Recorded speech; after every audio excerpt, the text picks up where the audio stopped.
Hey, hello, very good morning to you, and welcome to the Sky News virtual tour. My name is Gamal Fambula. I'm a presenter here at Sky News.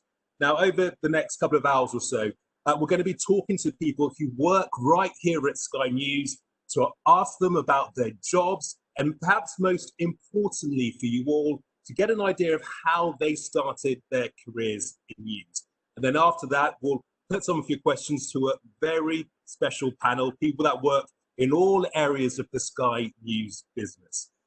Fingers crossed, all your internet connections will stay up and running. But if it does drop down, don't worry, you can rejoin and we'll let you back in.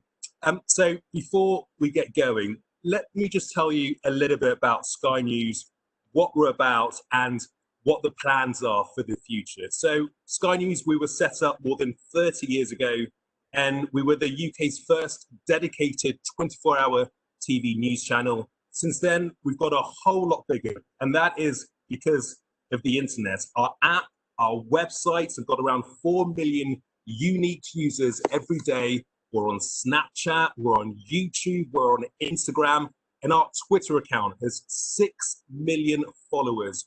We also provide a news service for 300 radio stations right across the UK. So that is a huge amount of news. So look, this does beg the question, what is news? How do we make news? What is newsworthy and what isn't? How do we go out and about and source news? And how do we get that news out to our audience, our viewers, you guys sitting at home? Now, the person that can tell us all about that is Tyrone Francis. He is our senior editor on the home news desk. He's on duty today. Hey, Tyrone, what can you tell me about the home desk? How does it work? Hello, hoping you can hear me. So I am one of the home senior news editors on the news desk here at Sky. My job kind of just involves sorting out the whole logistics and making sure that the final product that you see at home is as polished as possible, and all the elements that tell the story in the right way are all in those packages, those 2-minute news reports that happen at the end of the day. So that's kind of my job, is seeing what the stories are and translating that into a piece of television for later So, on TV. so do you decide the news stories on your own, Tyrone, or is it a team effort? Are there meetings through the day? So there's initial kind of thoughts that I will come in the morning and have. I mean, there's news is divided into multiple different segments. You've got news that's planned, so we may know that, the Queen might be having a state visit and going to, Parliament or something like that. We know that's going to happen. You've got breaking news, which happens, and you've just got to react to it, maybe like a natural disaster. So I will come in with some initial thoughts, and then I will have a big discussion with, today in my 7:30 meeting, there was about over 25 to 30 people in that meeting this morning. Is there any such thing as a typical day in news? No, there isn't anything as a typical day. Every day is different. And I think that's why I enjoy it so much, because, I walk into the newsroom, I walk into the office, and, it's everything is a moving chess pieces. There's nothing that's always set in stone. You can have fun with it. That's the biggest thing I can say about working in news. You can have fun because it's not a formulaic day. The meetings might be the same time each day, but the stories that we cover is just such a wide range of stories. And as a senior news editor, you are getting stories from all around the country. So how do we decide what is newsworthy and what isn't? Because there'll be a lot of stories. If you look at the regional news outputs, there's lots of news around.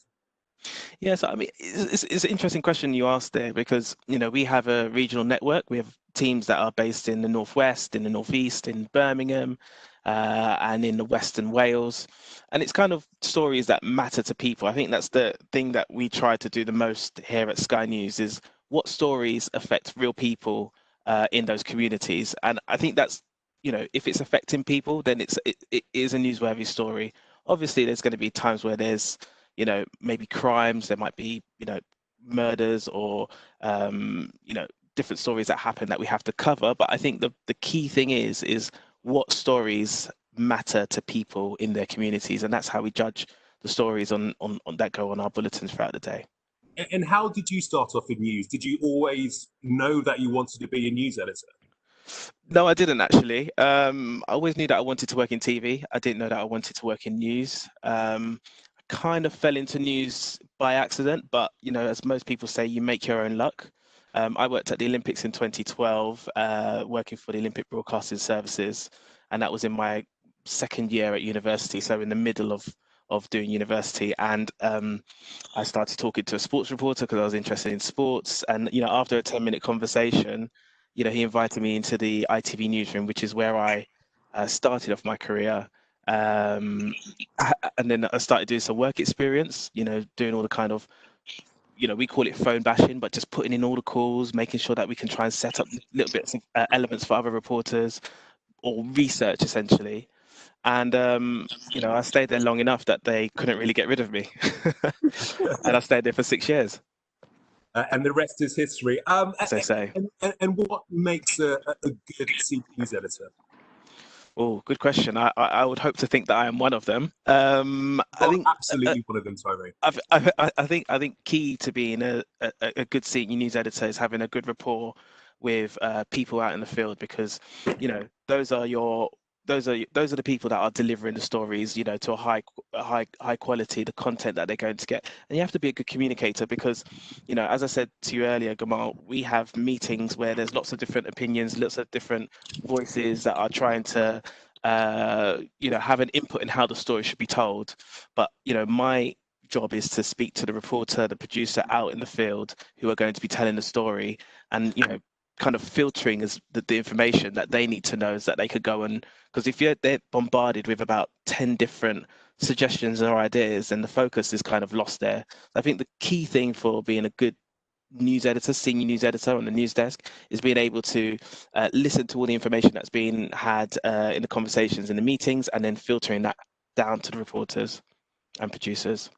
Okay, Tyrone, look, thank you very much. I know you've got a busy day ahead of you. In fact, just before you go, what stories are we covering today? Oh, there's quite a lot of stories. I mean, on the home front, Katerina, who I can see has just joined the Zoom call. I've just deployed her to go to Pendle in Northwest. She's going to be looking at a story where people who are on low incomes are said that if they have to quarantine, they will get £13 a day, or £183 a month by the government if they are out of pocket. What else are we looking at? We are looking at the really sad story of a woman in Scotland who sadly passed away, and we are seeing whether we can speak to her partner, who is now looking after their 1-year-old son. So we've sent a correspondent to Scotland. But there's loads of foreign around. You know, after this, you can turn on the screens and you'll see there's Louisiana, there's Hurricane Laura, there's lots happening in the States. So there's so much between what I do on the home desk and the foreign desk as well, to make sure that we provide the best content. Hey, Tyrone, as I said, I'll let you go. You're very, very busy. Many thanks indeed for your time. And guys, just remember, we will be answering your questions at 11 o'clock. So do start typing them in via the Q&A function now. I want to get as many questions as humanly possible, because we've got a really great panel, an interesting panel, and they would love to hear what you have to say, and they would love to answer your questions. So moving on from Tyrone and over to Katerina, who's in the field. Hey, Katerina, how you doing? What are you working on today? Yeah, good morning. Well, as Tyrone said, this is actually a very good way for him to check up that I'm actually where he initially deployed me, isn't it? So I'm, as Tyrone said, I'm in Pendle, which is an area of Lancashire which has been under stricter quarantine, coronavirus lockdown measures, because of the number of cases here being higher relative to the other bits of the country. And we're looking at how the government's announced today that it's going to help support people on lower incomes when they need to self-isolate. So we're sort of coming to Pendle to see how that is going to go down with people here. Lots of people already saying it's far too little and isn't going to make an impact. But I think it's quite interesting, isn't it? Or you've already seen kind of how the chain of command works a little bit from Tyrone, and having that initial very early morning planning meeting, then sort of filtering it through to us on the ground, us deploying to where we need to go, and you know, from now on until 7 p.m. we'll be speaking to people, gathering interviews, working out the best way to tell the story. And you work with a team on the ground. Can you introduce them to us? Oh, do you know what? I would do, but they're not yet. Sorry, it's live breaking news. They're still on their way. But actually, what I will do is I'll show you that as much as we work with a really big team, sometimes it really is about being flexible, about being light of foot. And I'm going to show you my sturdy reporter's kit, which first, it's you live in your car as a reporter, but you also get a field microphone, and that means that wherever I am, anytime, I can record a piece of audio track, which I then can send via the internet down to our base in London with this little iPad. And at the moment, of course, you wouldn't be a reporter in the field working on any story without your trusty face mask. This one's got a filter, so it's extra robust, so that we're totally safe when we're out and about. Obviously, lots of hand sanitizer as well. But normally, we would be working in a team with a camera crew. Sometimes you'll also be working with a field producer who will either be out with you on location, or they'll be back at base putting in phone calls, phone bashing, getting those sort of best voices that we can to the piece, so that when we're on the ground, when we're always time poor, there's never enough time, you'll know that, Gamal, you're always working to a tight deadline. You know, you can really make sure you're getting the best interviews sort of as fast as you can often, because yeah, we always wish that news would be ready for tomorrow, but it's always now and it's always yesterday, so you're always working to a tight deadline. Absolutely. And Katrina, how did you get into TV news reporting? Is it something that you always wanted to do? Well, I always knew I wanted to be in journalism. I started off in radio, just my local radio station. I didn't have a journalism specific degree, but I knew it was something I wanted to do. So I ended up working at my local radio station as like the absolute junior you could possibly be. And at the time, I was also doing like a remote learning, all the sort of the media law side of things, so that I kind of had that kind of, you know, that background as well. And then it was a very, very long path to get to working in TV news. I kind of went slightly sideways because I went into sports broadcasting. And I don't know if I should say this, but I don't want people to feel discouraged if they apply for traineeships and don't get them, because I applied to the Sky News traineeships at least 3 times and I never got it. But here I am. I got in through somewhere else. So I went through sports broadcasting, then I went and worked overseas for a TV news channel, and then wow, you know, now what am I, 37, and back at Sky News, where I always knew I should be in the first place. Absolutely. So the hard work does pay off. What tips would you give people who really want to become news reporters in the future? I think the thing to remember about news is that it's extremely hard work. You've got to be persistent. You've got to keep knocking at the door. If that first, you know, email to someone about work experience doesn't work, follow up with that person. If you meet someone out and about who's got a camera and they say, oh yeah, you know, maybe you should feel free to keep in contact with me, keep in contact with that person. And also, I think just if you've got the ideas and you've got the story ideas, you know, those are things really to work on. Sometimes I think people get almost too fixated on where I should be working, what I should be doing, versus actually what are the stories I want to be telling. Because that, I think if you know what stories you want to tell, that can often help navigate and help dictate, you know, where you could be working to tell those stories. It might not be a traditional TV news broadcaster like Sky News. It could be something online. It could be a digital outlet. You know, I think what's brilliant about starting out now, which perhaps didn't really exist when you and I were starting, is that there is a lot more ways for people to tell stories online, digitally, TV news, radio, all sorts of different multimedia aspects. So actually, I think it's a really, really exciting time to be starting out, because there's just so much opportunity, and it feels like it is a lot more accessible and it's a lot more diverse. And I think if you know what stories you want to tell and you can tell them well, you know, that should be what leads you when you want to try and start out. Okay, I'm going to put you on the spot now, Katrina. What's the best thing about the job and what's the worst thing about it? Oh, worst thing about it, it's awful, is that Careful what you say. no, it's so you work very long days, and sometimes you can't always find a loo. So that is the hazard of being a field reporter. Best thing about it, the variety, meeting amazing people, and there is such an incredible thrill when you see a story that you've written go out and you see it's having an impact and people are responding to it, people not only who've been affected by the issue but even people in senior government, and you think, are you a, you know, could what you do affect a real change? And that honestly is the most incredible feeling. Okay, Katrina, again, busy day ahead of you. Good to chat. Thank you. Yeah, likewise. Thank you. Bye. Guys, remember, we really want your question. We've got that very special panel who want to hear what you have to say, hear what you have to ask, and they would love to answer those questions. So do keep typing using that Q&A function. We will aim to answer as many questions as we can at 11 o'clock. Now, all our correspondents, just like Katrina, are expected to be multimedia journalists reporting for telly, the radio, the website, and of course for this Sky News app. But we also have a dedicated digital reporter. Alex Culverston is one of them, and she's in the newsroom. Hey, how are you? Tell us about your job. Hi, Gamal.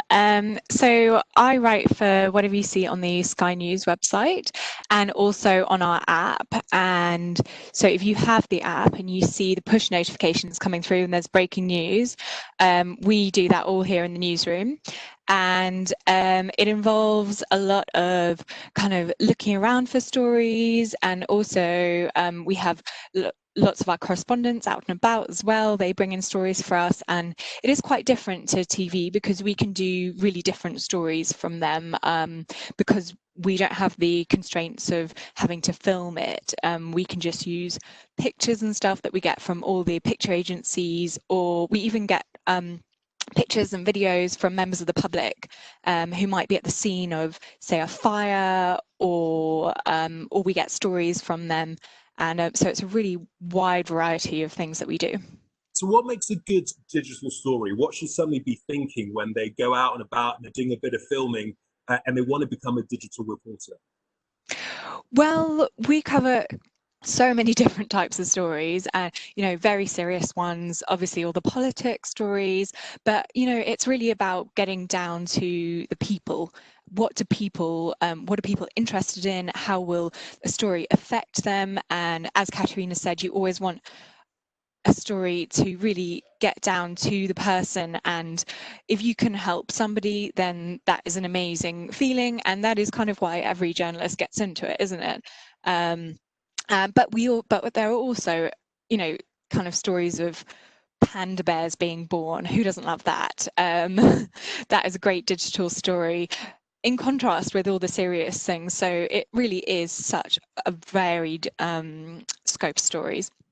And what can you tell us about your career? How did you start off? And also, what tips can you give somebody? So I started off, I finished university, I did politics, and I didn't really want to do a whole other year of education, doing a master's in journalism. But then I did a couple of internships and stuff, which was really difficult to get. I just kind of wrote to everyone, and I was lucky because I lived in Hong Kong, so I basically, it's a lot smaller, the pool there, so I literally just knocked on doors and said, give me some work experience, I'll work for free. But eventually I found that it was really hard to get a job in the UK, especially without any kind of journalism training. So I did the Press Association course, which is 4 months. It's crammed into all, you do absolutely everything. It was amazing. And then I went on to a local paper. And my patch was actually right here in Isleworth. And then I went on to, I learned so much from that, because you just get sent out and you have to just find your own stories, which is probably the best training you can ever get, and it gives you so much confidence. If you're shy, you just have to get over it, basically. You cover every type of story, from getting the price of tea down at the local leisure centre to big murder trials. So it really was great. And then I went on to a tabloid paper, to the Daily Express, which was also really good training. And then I've been here for 3 years, which is great. And accuracy and impartiality is so important for the work that we do. How do you remain on track? It really is. So we are constantly thinking about the legal issues that we might come across through a story, and that's something that you learn through your training and through on the job. And also, being accurate with your facts is so crucial, because that's why people come to read the news. They want the facts.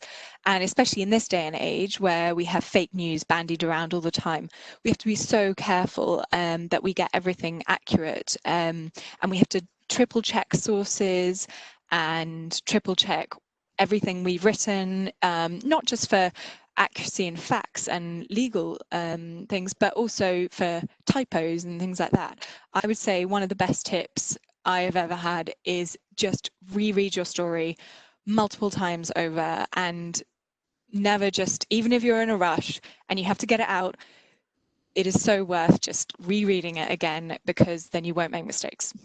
And are you constantly hungry for news, Alex, or did you find time to give yourself a break?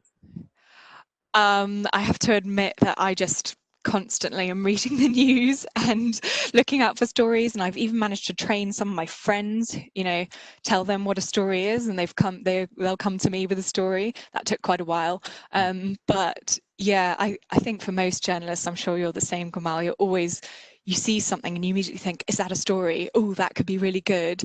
I think this is a real issue. We need to attack and help out people who, this isn't out there and we could help. Yeah. So what stories are you covering today?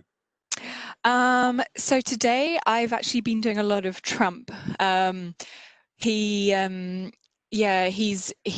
of really ramping up the campaign for the to be president, and tomorrow he's making his big address when he officially accepts the presidential nominee, and he's obviously on the attack against Joe Biden.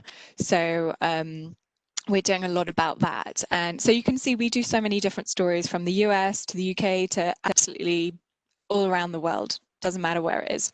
Alex, we'll let you go. Many thanks indeed for your time. Well, from Thanks, the Gamal. world of digital to the world of TV, we're going to take you now to our head of studios, a guy called Ben Wickham. He is in charge of, well, how would you describe it, Ben? What is the gallery? What do you do, and what do you do when you're sat in the gallery?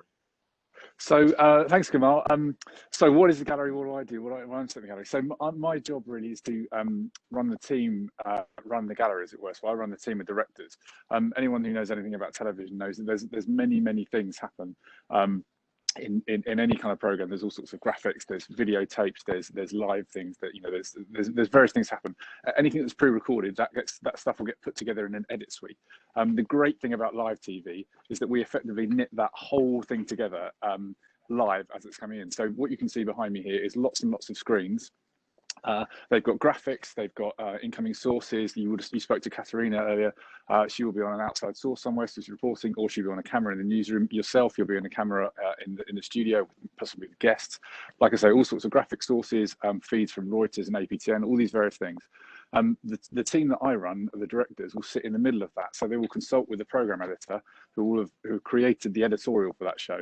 And then we effectively make it into TV. We make it into the thing you see. So there'll be the people telling the sound operators, the camera operators what they want, making sure the graphics appear at the right time, making sure that the right things happen at the right time, essentially. And crucially, as you know, talk to yourself or your colleagues who will be to make sure that you know what's happening. Obviously, we will all discuss this before the show, but so you know what's happening, and so we can calmly navigate through that show and make sure it all goes on air okay.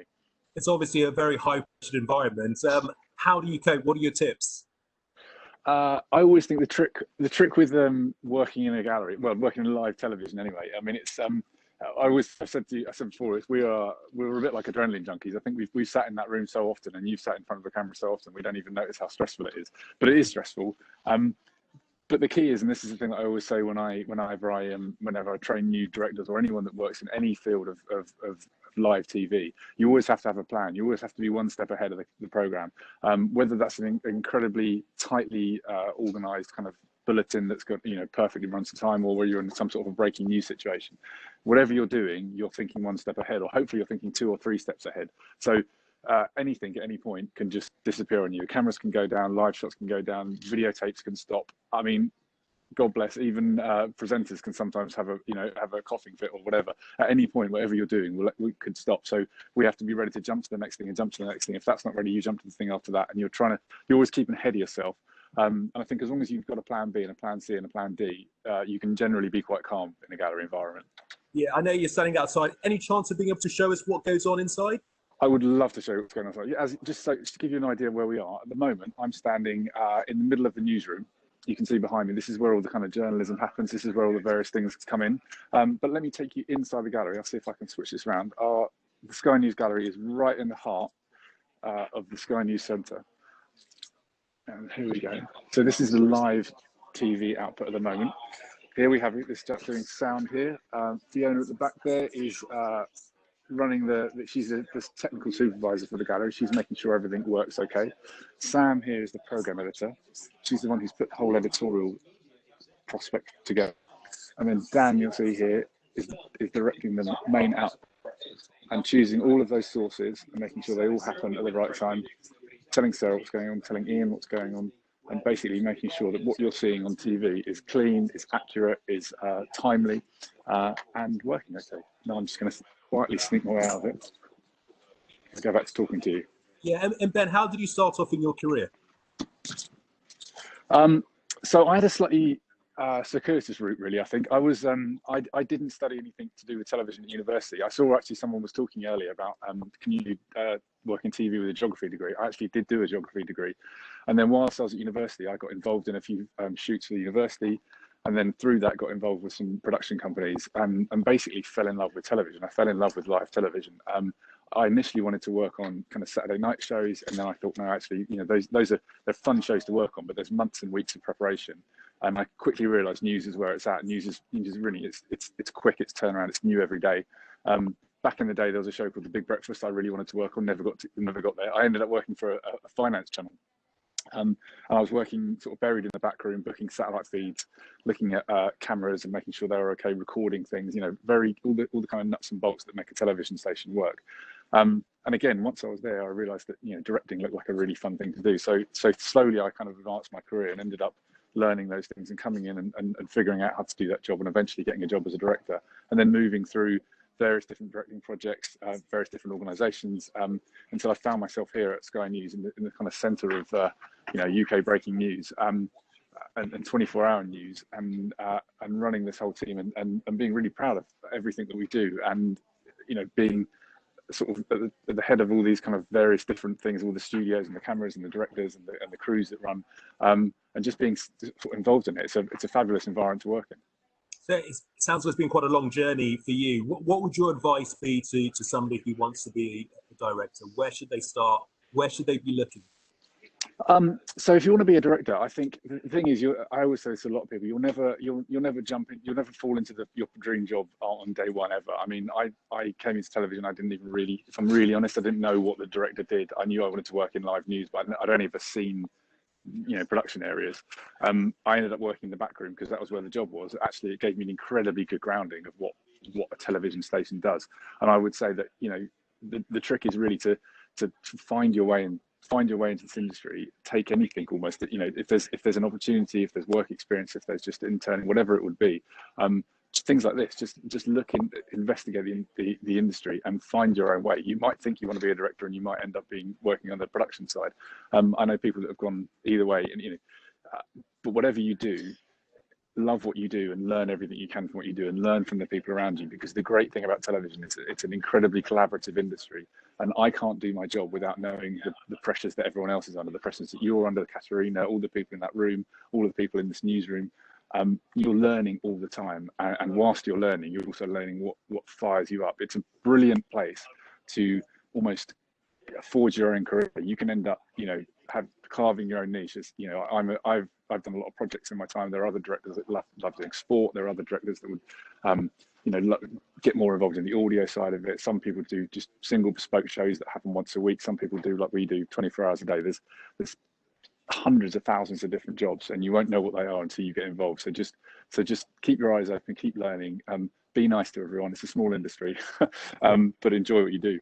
Yeah, and Ben, do you think you need to have a contact industry, or is it it's simply a case of, having a bit of luck and hard work. The hard work does eventually pay off. Yeah, I mean, listen, it's not those. A lot of these things generally come through contacts, but those contacts can be quite weak. It's good. I think it's always good to have a really big network. My kind of initial contact into the industry was someone knows someone who knows someone who knows someone, and I got a job that I didn't really expect to get, or I certainly got a trainee position that I didn't expect to get.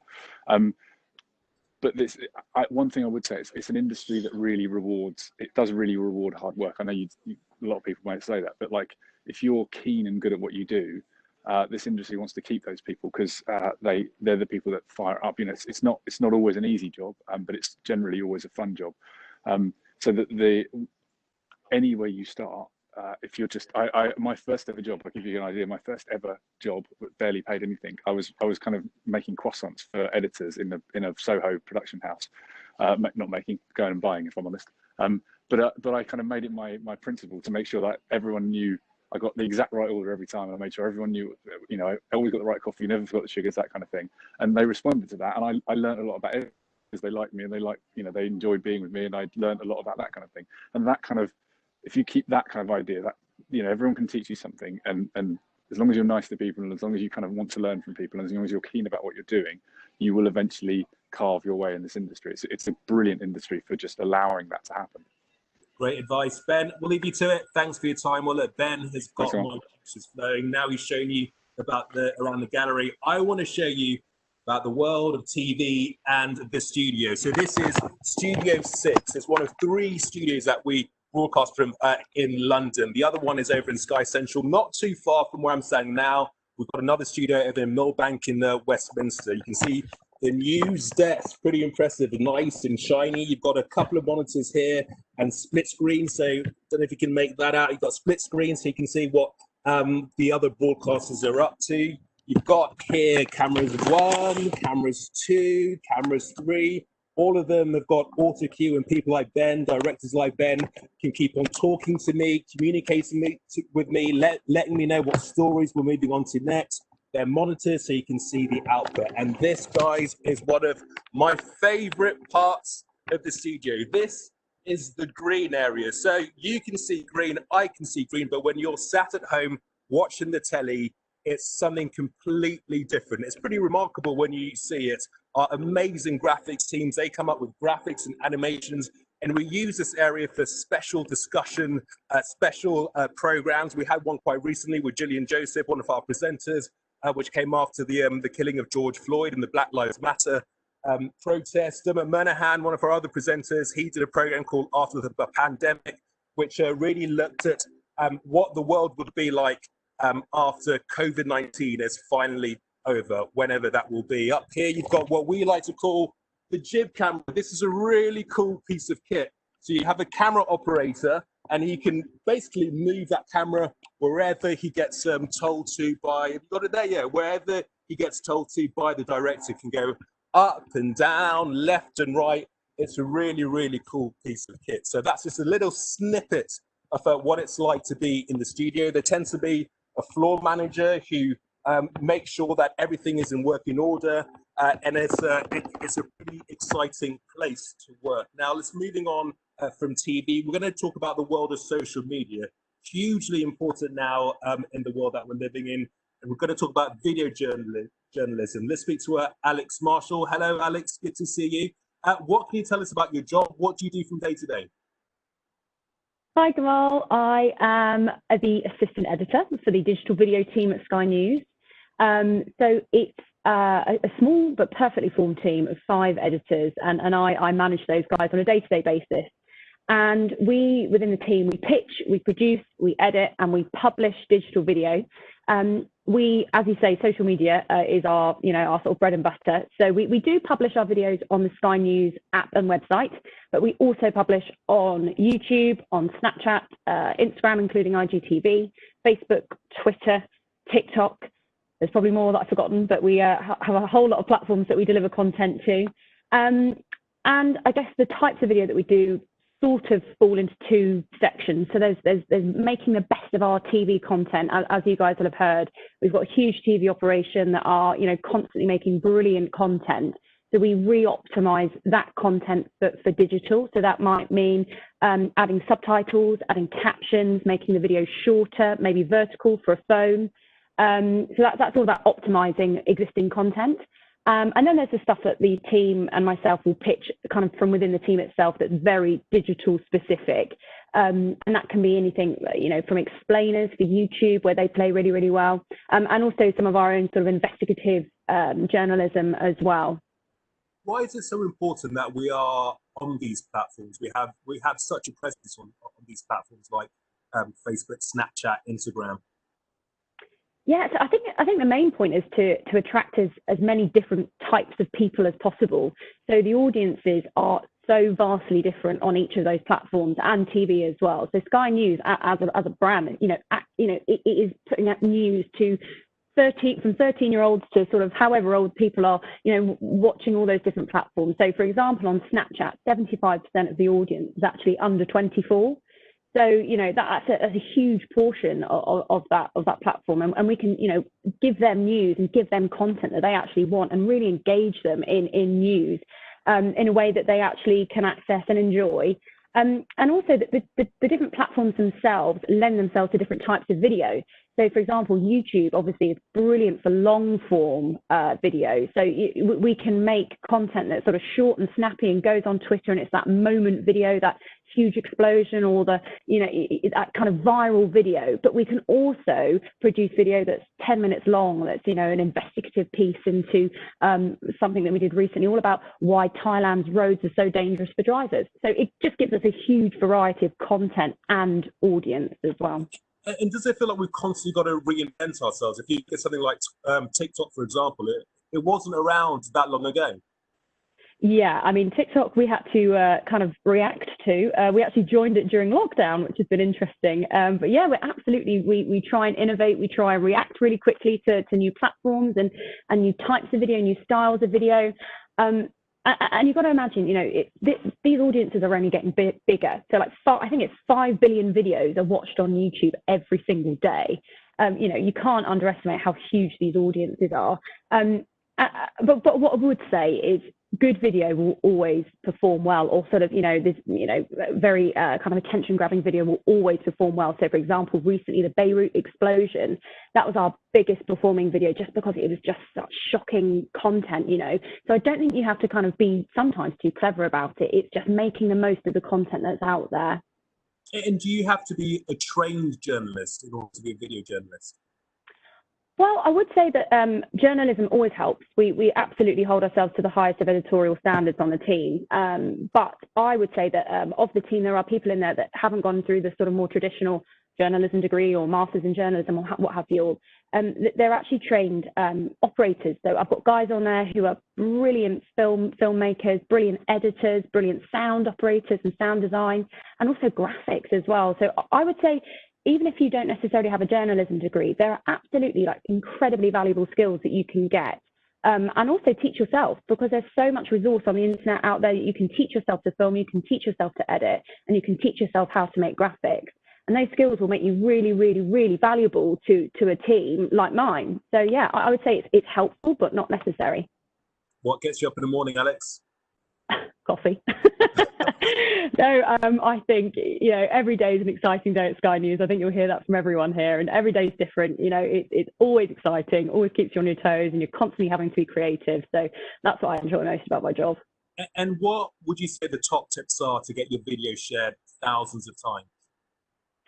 Well, you've got a lot of competition out there. It's really hard. But I would say, I think the opening 3 seconds is your absolute key thing to make people watch your video. People are just used to scrolling on their phones, and you've got 3 seconds to capture their attention. So make that opening of your video the best it could possibly be. And then throughout the rest of the video, keep it pacey, use music, use quick captions, use quick cuts, keep the speed up. And then I always like our videos to either answer a question or provide context to something. So make people want to watch it, make them want to answer a question and learn something from it. I think those are our kind of top 3 things. Great bits of advice. Alex, we'll let you go. Thanks for your time. See ya. Thanks, guys, we really, really want your questions. So keep typing them using the Q&A functions. As I say, we've got a really great panel, and they want to hear your questions and they want to answer your questions. So keep tapping away. Now, we promised a little bit more broadcasting. We're going to take you to the world of Sky News Radio. Let's talk to Anastasia Bates, who's in the radio studio. Hi, Anna. Good to see you. What can you tell us about your job? Hi, Gamal. Yeah, it's great to be here. So, Sky News Radio provides the news content to around 300 commercial stations. So our job is to take the news stories of the day and write scripts in a way that are sort of quite short, quite snappy, get to the point, can be easily understood just by listening to them, but also can be quite easily read aloud, because ultimately that's how we're relaying our information.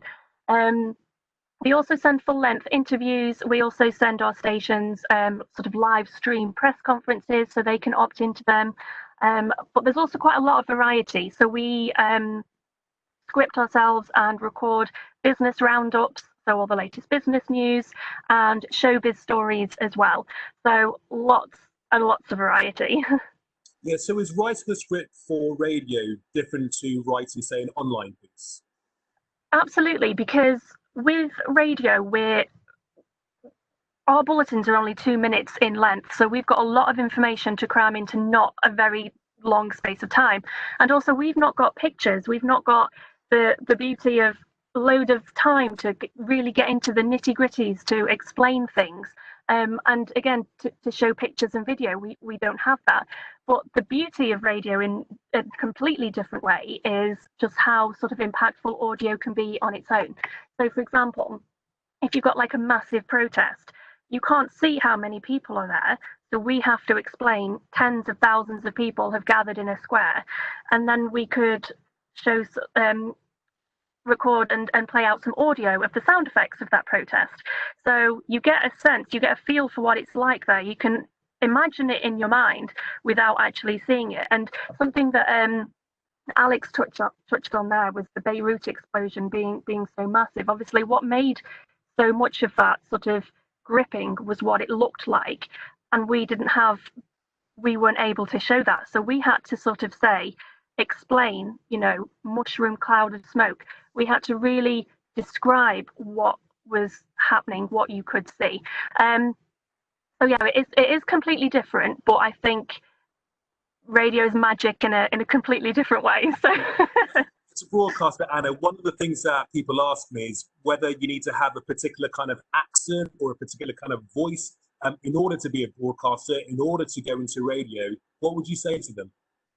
I'd say absolutely not. There's no right accent. I'm from the northwest of England, so I say grass instead of grass. I say bath instead of bath. There are differences in our accents, and that's what makes it great. We've got people on the team from absolutely all over with the most diverse range of accents, and I think that is great, because ultimately, I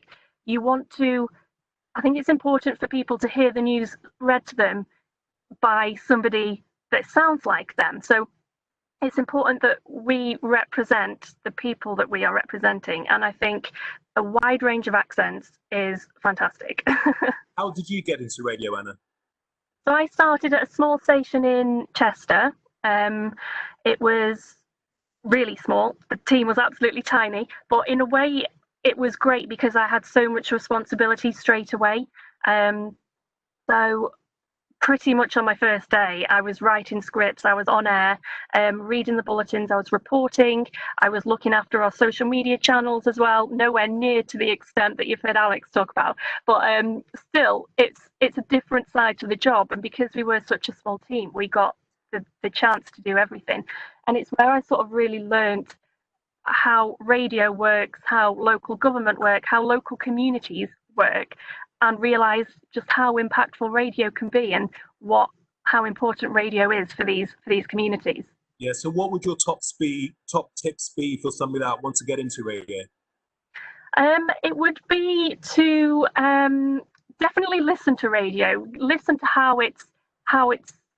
the news is relayed on radio and how scripts are written and that sort of thing. Throw yourself out there. Try and do as much as you can. Obviously, local radio and the sort of dynamics of the radio industry is changing as so many other things are. So just try and sort of work your way into it and just be as open and honest and enthusiastic as you possibly can be, because I think ultimately that's what sets you apart. If you're properly like driven and enthusiastic, I think that's 1000% the way to go. What gets you up in the morning, Anna? Obviously my job. I love my job, and I don't just have to say that, I really do. And yeah, again, it's just so much variety. Every day is different. You think you know how your day is looking, and then something huge will happen, and it'll all completely change. But yeah, definitely my job. What can you tell us about the stories that you're covering and how you will treat them? So today, for example, we're what's leading our bulletins is the sentencing of the Christchurch attack in New Zealand last year, the biggest ever sentence handed down in that country. So we're treating it really sort of seriously. You know, it was a huge event at the time, and we've had some great sounds from the Prime Minister of New Zealand. Some of the survivors of the attack reacting to that sentence. So that's our top story today. Quite a lot going on today. I'm not going to lie, it's been a busy day. But yeah, that's what's going to lead our bulletin in, what time is it? 13 minutes time. 13 minutes time. And just before you go, Anna, you did touch on it. Many people will worry about whether they have to go straight to London after they end their training. What would you say to them? Because you started in the northwest of England. You don't necessarily have to go to London. You can go to different parts of the country and learn the trade. Yeah, absolutely. You absolutely don't need to be in London to do this job. There's radio stations everywhere. There's journalists everywhere. You do not have to be in London to do this job. Massive believer of that. And yeah, just really get to know the communities that you're representing, and it's by doing that I realised how important and how impactful radio can be. And that's not a London thing, that is an everywhere thing. So absolutely, London, obviously I'm here now and I love it, but it's not everything. Anna, we'll leave you to it. You've got your bulletin in what, just over 10 minutes time. So really good to chat. Thanks very much for your time. We're going to stay with the audio guys, and we're going to talk about podcasting. Our producer Saba Chowdhury joins us from the newsroom. Hey Saba. Hi Gamal. Thanks for having me. About the work that you do? Sure. So I work with Sky's radio department, and I'm currently doing podcasts. So I work on the Sky News Daily podcast hosted by Dermot Murnahan. And it really is a sort of 30-minute exploration into the sort of story of the day, the story of the week. And my role is to source suitable guests. It's to structure how we tell the story. It's to, help with the scripting. It's to help with the recording of it, so running the desk in the studio and the overall editing of the podcast as well. So there are quite a few different components to the work that I'm currently doing at the moment. Why do you think podcasts have become so popular? I think because the way that we consume news now is so different to how we did sort of 10 to 15 years ago. Most people tend to have smartphones. I say most because my uncle, who's 50 something, he doesn't own a smartphone and he refuses to. But I feel like generally most of us do. Less of us are watching television. We're constantly on the go. And podcasts are portable, so you can listen and consume your news anywhere, on the train, on the way to work, on the way to school, wherever you are able to do that. And that's the beauty of it. How did you get into podcasting? So I work as a multimedia producer here at Sky, and my job sort of allows me to move around the newsroom to the different departments. So I started off working with the breakfast team, sort of doing 6 months of overnight shifts. And then my next rotation after that was with the radio team. And I started off, just working on the sort of daily radio news. And then from there, I moved to producing my own podcast, which was a sort of good news coronavirus one. So, the nice moments coming out of the pandemic, ordinary people doing extraordinary things. And from there, I thought, I've developed these skills doing this. And then I was put onto the daily podcast, which is really growing. So that's how I sort of fell into it. I didn't think, 8 months ago when I started with the radio team, I would be doing podcasts, but I'm so glad that I am, because it's really sort of given me the opportunity to sort of go into a story in detail. Because with daily news, you don't have the opportunity to do that as much. With television packages, they're typically about 3 minutes long. With our, radio bulletins that we do, they're 2 minutes long, that Anna's preparing for now. Whereas with a podcast, you have up to around 30 minutes to really go in depth, to look at the nuances, things that often tend to get missed with the other formats of news that we have. And given that you've worked in so many different areas, Albert, do you think that's important to have a good understanding of how podcasting works, work on all these multimedia platforms? Oh, 100%. And that's because news is not, you can't look at news sort of in a sort of TV vacuum. It's evolved so much since then. You have to look at the audio, you have to look at social media, you have to look at digital, online. The way we consume news is so different, as I mentioned earlier. So you have to have an understanding of how all the different departments work, because if you want a story to have sort of maximum reach and to target different audiences, you need to be across the platforms. So for that reason, I'm very lucky that my job allows me to go around the newsroom, because one, you get to know different people and different ways of working, but also just the different styles. So I'm going to, once I finish my sort of, program, which I believe is 2 years long, I will have a holistic understanding of how everyone here operates. And I think that puts me at an advantage, really. And what tips would you give somebody that wants to set up their own podcast? I would say it's really not that difficult. That's what I learned from doing a podcast at home during, sort of height of lockdown. You just need a good microphone.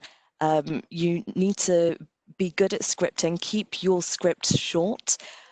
Keep them as natural as you can, and just go for it. Absolutely go for it.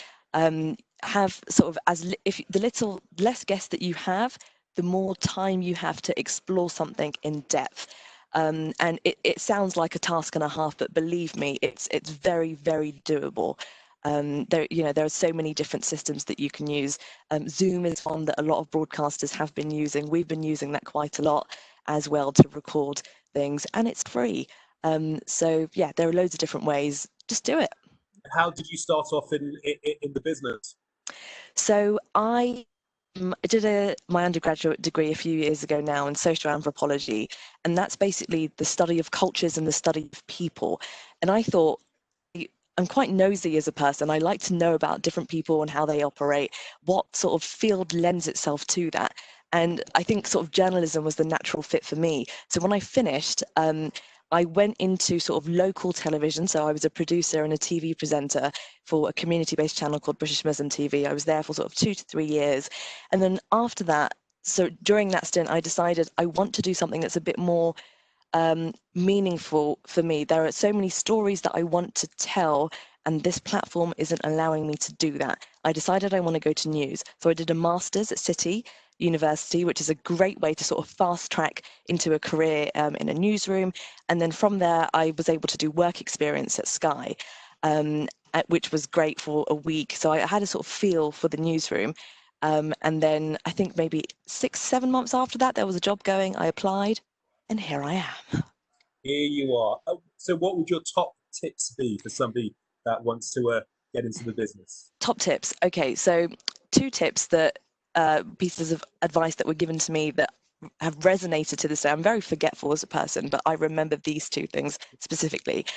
The first one was given to me by BBC journalist and newsreader Michelle Hussain, and that was, be so good wherever you go that people think, we need this person. They are a component within the team, and we can't let them go. Strive to work that hard. And that sort of really helped me in my career so far. Another one was given to me by the CEO of an organisation that partnered with Sky, Mama Youth Programme, and that was, don't ever give anyone an excuse to, think you're not good enough. work hard. You have an idea, put it forwards, be on time, don't be late, do everything by the book, but even within that, strive to sort of be rebellious, as Sky, have as one of their values. If you have an idea, go for it, push for it. The industry relies on different voices and different experiences. And also, last point, I'd say, if you ever do experience, imposter syndrome, working in a newsroom, which is very, it's a normal thing if you're a woman, if you're a person belonging to an ethnic minority, know that you are there because you worked hard and you deserve to be there. You are talented and you are there because you've done your bit. You've worked hard. They've seen something in you. So now sort of use that opportunity to do the best that you can. And just make the most of it, guys. Opportunities are there. You have to be hungry. You have to be thirsty, and you will be seen and recognised. So just keep going. You'll have knockbacks. I had so many knockbacks when I was trying to sort of break into mainstream media. So many to the point I thought, oh God, is this really something that I want to do? Is this a sign? But I kept pushing, and here I am. So I'm very grateful. Here you are. Great words of advice and pearls of wisdom. Saba, thank you very much for your time. We'll leave you to the day. Thanks for having me. See you soon. Right, guys, it's now time for your questions. Let's introduce you to our panel, those who have been working here at Sky News, some for a number of years, some who have joined us more recently. Firstly, we have Peter Lowe, who's the head of Home News, so he's responsible for story coverage in the United Kingdom. Inzamam Rashid is a Sky News correspondent who could get deployed on any story at a drop of a hat. Joe Pike is our political correspondent who's based in Westminster. Aisha Zahid is a Sky News apprentice, and Victoria Seabrook is a specialist producer. Welcome, guys. Good to see you. Thank you for joining us. The first question, and only in one sentence, please. How did you get into news? Peter, as the most senior member of the team here, can you kick off, please? Hi, Gamal. Well, I got into news when the world was in black and white, I think. So it really is literally 4 decades ago that I first went into news.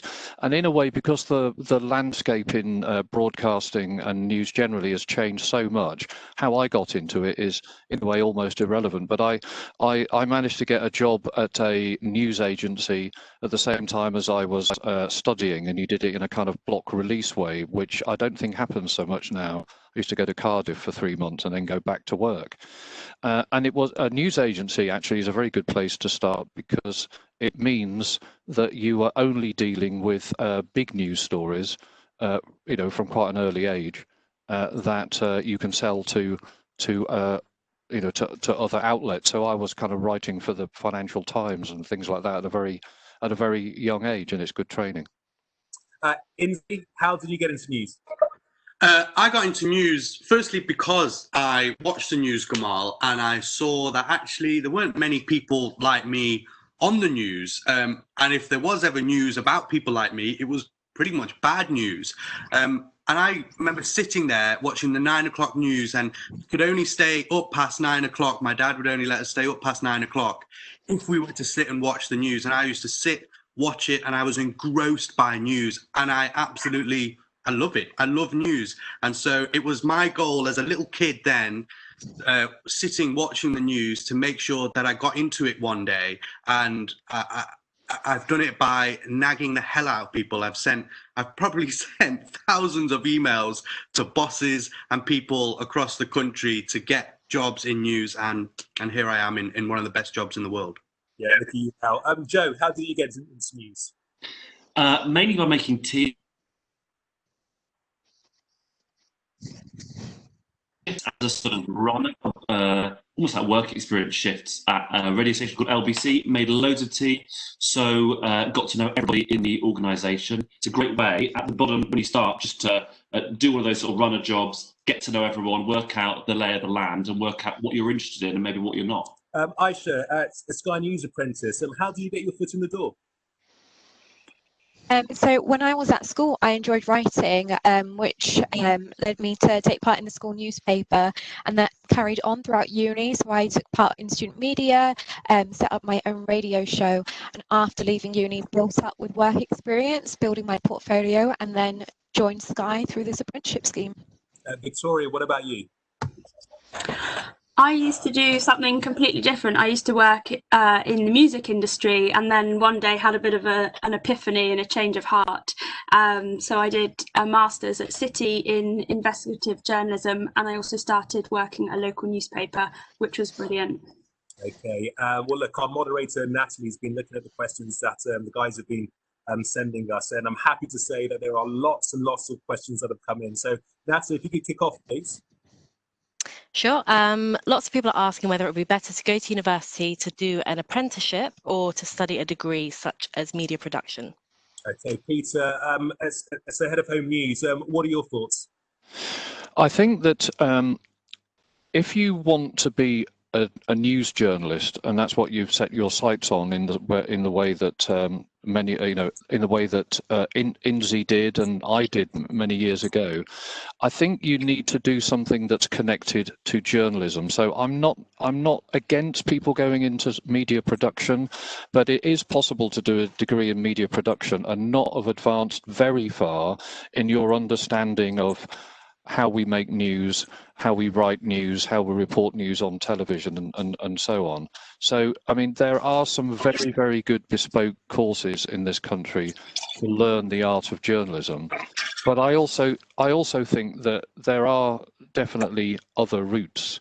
And one of the dangers is that when you take when you take lots of people who've done 3-year degrees or postgraduate courses in journalism, is that you miss out on part of society that maybe actually hasn't been able to afford to go to university or something like that. But I think people should just do what they want to do. So I have definitely taken on people as journalists who did a degree in geography or politics or something like that. The key thing is to be interested in what's going on in the world, and that is your biggest calling card, really. Okay, thanks, Peter. Natalie, can we have another question, please? Yeah, how has COVID-19 affected us in the office and working out in the field? Inzi, I mean, you've been out and about covering this story from day one, really. What would you say? In the field, look, we've had to take some serious extra precautions whilst being out. This has been the biggest story that journalists today would have worked on in their lifetimes. It's certainly the biggest story I've ever worked on. I've only been in journalism for the past 4 to 5 years, and it's been really bizarre because this is a story where 60,000 plus people have died in this country. I've been going out to speaking to a lot of the families who have lost loved ones, and usually you'd be able to sit down in their home and speak to them and understand the pain and heartbreak that they're facing. But we've had to do interviews outside people's houses, looking at them into their windows, into their doors, and holding long poles with microphones on the end 2 meters away, constantly hand sanitizing, wearing face masks where we need to. And it has made life very difficult. We've done a lot of Zoom virtual things like this. The reason we're doing a virtual session today is because of the COVID-19 pandemic. And it's changed the way we've reported massively, but we've adapted, we've found ways to do it. And I think that's the beauty of journalism and the beauty of TV and in particular, broadcast, is that we've found a way around it. And whilst it's been tough and a lot of changes, we've got there. And I think we've produced some of the best journalism we've ever produced at Sky and probably across this country as well. Yeah, proud to be part of Sky News. Natalie, if we could have another question, please. Lots of people are wondering what sort of A-levels would be best to take to get into a career in journalism. Joe, you're based in Millbank. What would you say? I said I believe it's not really that important what you take at A-level, in the sense that you should take something that you enjoy, something you're interested in, something you're passionate about. I think what is brilliant about most news organisations is that people aren't all the same. They don't have the same background. They don't have the same career. They haven't followed the same steps up the ladder to get where they are. And that diversity, that range of views, that range of experiences is key. So I think any A-level is good. If it's languages, if it's science, there are lots of areas, I'd say maybe science is one of them, where a lot of media organisations probably don't have enough experienced, knowledgeable, qualified people. And COVID-19, of course, is a story where all of us have had to get our minds around things like that. So I think there's no right path. It's more about looking at what you're interested in and then working really hard to get into a news organisation. Yeah, good advice. Natalie, another question, please. Yeah, what's the hardest news story you've had to cover? Was it difficult in terms of emotional difficulty or logistical difficulty? That's a good question. Victoria, what about you? There's two things that spring to mind. One of them isn't that original, but when coronavirus first hit, that was really difficult. Back in February and March time, I was one of the specialist producers working specifically on science. So we were just flat out trying to get our heads around what was going on all around the world. What is this virus? I think much like the rest of the world and scientists around the world, and it was moving so quickly and there was so little that we understood at the time. That was quite difficult. And the other example is I've just been covering Belarus for the last 2 weeks, where there's potentially there's huge protests there against the regime, and that story also just moved so quickly that you had to be on top of everything all of the time. So from as soon as you wake up, checking what's happened overnight, right until before you go to bed, making sure that there's nothing that you've missed. But it was really exciting because it feels like you're working on a really significant historical moment. Yeah, okay. Natalie, another question, please. What skills would you say are most important to develop for a successful career in journalism?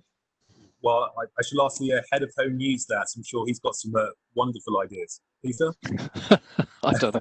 Well, I think if you are contemplating it, I mean, I have met people in the past who've said that they're quite interested in this and they're quite interested in that, but they also thought about maybe journalism. I don't think you can think about maybe journalism. I think you've got to be interested enough in the news that you're actually determined to be a journalist. If you're a young person who doesn't read or listen or watch news, then maybe you don't have the right amount of curiosity to pursue a career in it. But driven people, like we heard from Saba earlier, and we heard from Inzi about how he was, trying to stay up to watch the news as quite a young boy. So that's the first thing you need, is to have that genuine interest. And then in terms of the skills that you require, it's pretty important to be able to write well, I would say, in any kind of journalism, in radio, television, or obviously the written word. But I think the other thing is to be creative, to have creative ideas about ways in which visual storytelling can be done on television or on social media or on any of our other platforms. So it's interesting in the subject, good writing skills, good communication skills. If you're ever going to be a reporter on television, you've got to be able to articulate fluently and clearly to the audience, otherwise they won't understand what you're saying. And yes, creative ideas. Peter, thank you. Natalie, next question, please. Is confidence a key part of the job? Aisha, what do you think? I think so. I feel like in the newsroom, for me at the start, imposter syndrome can feel quite overwhelming, but having that confidence in yourself that actually with the apprenticeship, the training that I received beforehand, that puts me in a good place with a good understanding of how things work, and also having the confidence to ask questions as well if you're not sure. No one expects me to know how everything works, especially as this is my kind of first stint in journalism. So having the confidence to be curious and ask for help if you need it. Yeah, and Aisha, the term imposter syndrome has popped up a couple of times during this virtual tour. How would you describe it? What is it? I guess for me, kind of walking in, actually everyone here has so much experience, so much is happening, and just feeling that maybe you don't have as much experience yourself, but it's important to look at what you have done. So for myself at university, I did a bunch of things with paper, with radio, kind of taking world issues, applying them to students. And actually, from your previous experiences, even if they aren't at national places, national papers, you have still demonstrated skills, even if it's on a smaller scale. Okay, next question, please, Natalie. Is it difficult not to be biased when writing and compiling news stories? Of course, everyone has their personal opinions, so how do you block those out when writing a news story for a news channel such as Sky? Inzi, I'm going to ask you that one. Look, you have to be fair as possible. You have to give everyone their view and be as balanced as possible. It's our job as journalists to tell the story. When I go out and I'm witnessing a scene, it's down to me to tell what's happening, to give context to the story, and then to hear views from different people and to give a balanced argument as well. So that, I think that's one of the biggest things in the back of your mind, is to remember to stay balanced, to make sure that everyone's voices are heard. And sometimes it can be very difficult if you're out on a protest, for example, and you're only with one side of the protest, and they are they're protesting about whatever it is they're protesting about. Then you're hopefully relying on a colleague or someone else delivering some other coverage to offer some balance, or you yourself to offer some balance by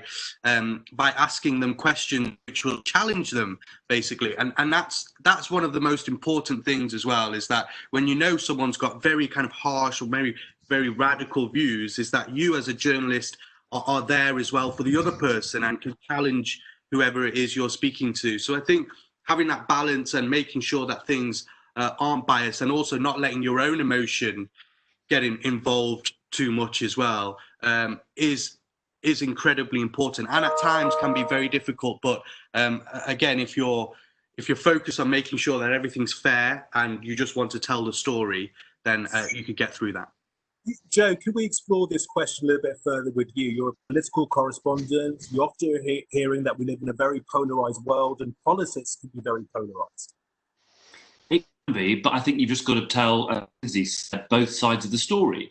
And you've got to try and understand the positions of the different, in my case, political parties. And I think one thing that does help with that is that naturally in the job you do spend your time up close with people. So if you think you have a particularly positive or negative view towards a particular party or a particular politician, it can be sort of positive and refreshing just to see everyone up close and realise that ultimately I think everybody is just trying to get through, try and do their jobs reasonably well. Of course, some of them maybe sort of failing at that. But I just think you've got to tell both sides of the story. You've got to realise that it's not our job to have an opinion. It's not our job to be a player in any of this. We are merely communicating it and trying to make sense of it. In politics, of course, there can be a lot of sort of spin, people trying to explain what they've done in a particularly positive way,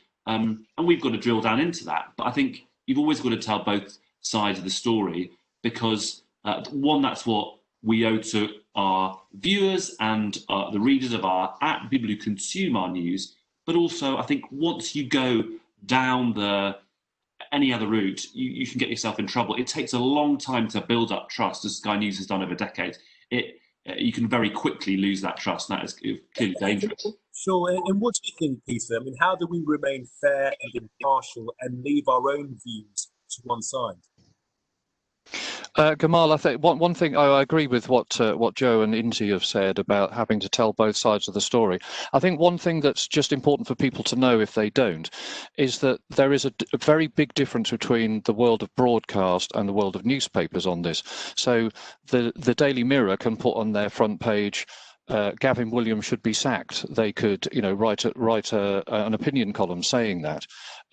we can't and shouldn't do anything like that, because broadcasting in this country is actually regulated by Act of Parliament, actually, to be fair and impartial. And so all of the journalists here spend a lot of their time ensuring that there is proper balance and fairness about the coverage that we do.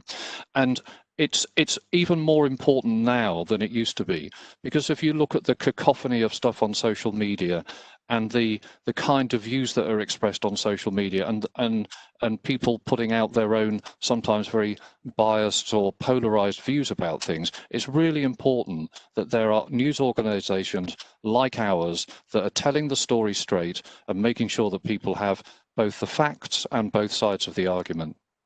Peter, thank you. Natalie, another question, please. Yeah, is a career in journalism inaccessible for people who aren't from near London? Victoria, ask you that question. What do you think? No, I don't think that that's true. As Peter and Inzi have already described, the most important thing is that you're interested in news, you're interested in the world, why things are the way they are. You want to ask anyone you can, anything you can.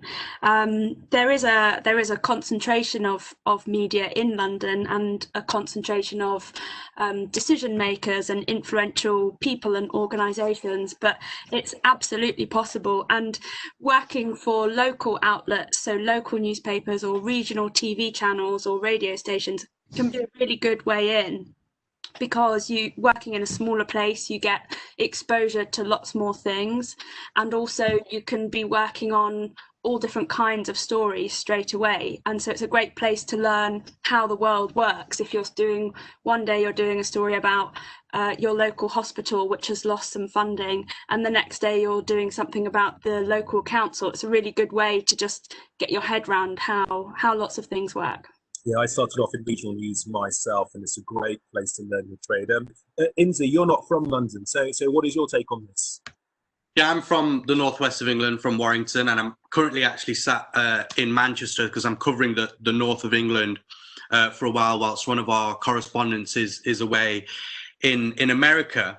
And I kind of first started off locally at local radio stations, writing bulletins, going out reporting, doing little voice notes and sending them back, which would go out on commercial radio stations. And then I managed to get a job at BBC Local Radio. And just like Victoria said, working at local level, and like you said, Gamal, it was the best grounding I found, because you built foundations of what it was to be a journalist and to build those very core skills, and then you could just add layers on top of that. You know, you bring in your own stories, and then you can develop contacts with people as well. And I found, you know, working in the northwest of England was a great place, because there's so much news here. You know, there's so many stories to kind of get into and develop. And I was always kind of very against the idea of going down to London. I was like, well, there's so much up here. You know, the BBC have got a great setup here as well. You know, Sky have got almost 4 correspondents up here, big number of camera crews as well. And there's lots of news organizations to work up for here. And then when I was offered the opportunity to join Sky and move down to London, I thought, okay, well, this is a big decision, because I've always said, no, I don't want to go to London, but I did. And it has been great, but the opportunity is back up here now. And, you know, soon, hopefully I'll be back up here in a more kind of permanent position to be a North of England correspondent, and to deliver news in essentially the patch, which is where I'm from, so I can tell stories, hopefully a bit better. Yeah, your home turf. Natalie, another question, please. What sort of entry-level jobs or apprenticeships are available in Sky News? Oh, Aisha, I think that one's definitely for you. Yeah, so with the apprenticeships, they've got the apprenticeship scheme for the production route and the reporter route.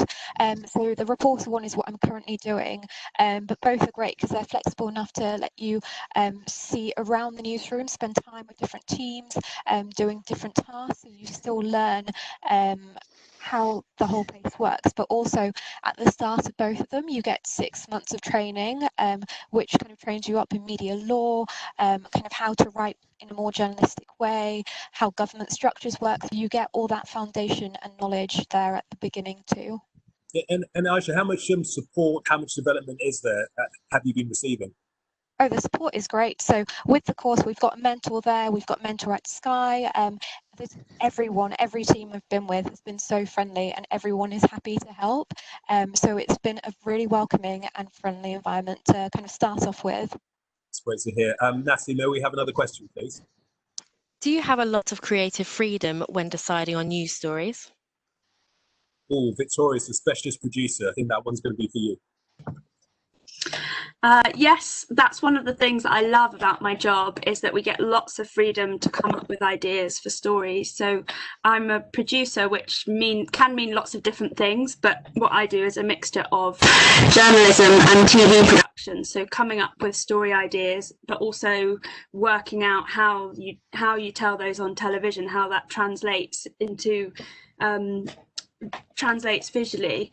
And I'm one of the specialist producers here, so we have some producers which work specifically on certain topics, and in those jobs particularly you get a lot of freedom to come up with ideas, and you still have to pitch them in, and you have to sell them to your editors and your bosses, and they scrutinize them, which sometimes can be painful, but is a really helpful experience, because they make you it helps make sure that you've been really thorough in working out, is this a good story? Am I going to tell it in the right way? Does it stack up? Has something like this been done before? But certainly that is one of the things I like most about the job that I do at the moment, is the freedom. Okay, and that's another question, please. How would you usually get in contact with people for interviews? Oh, that's a correspondent question there. If I've heard of one. Joe, how do you get in touch with people, for instance?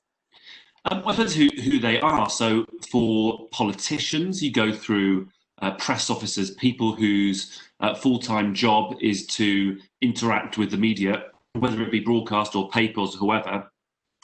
Sometimes if you're looking for an eyewitness or someone who's involved in a story, you might use social media.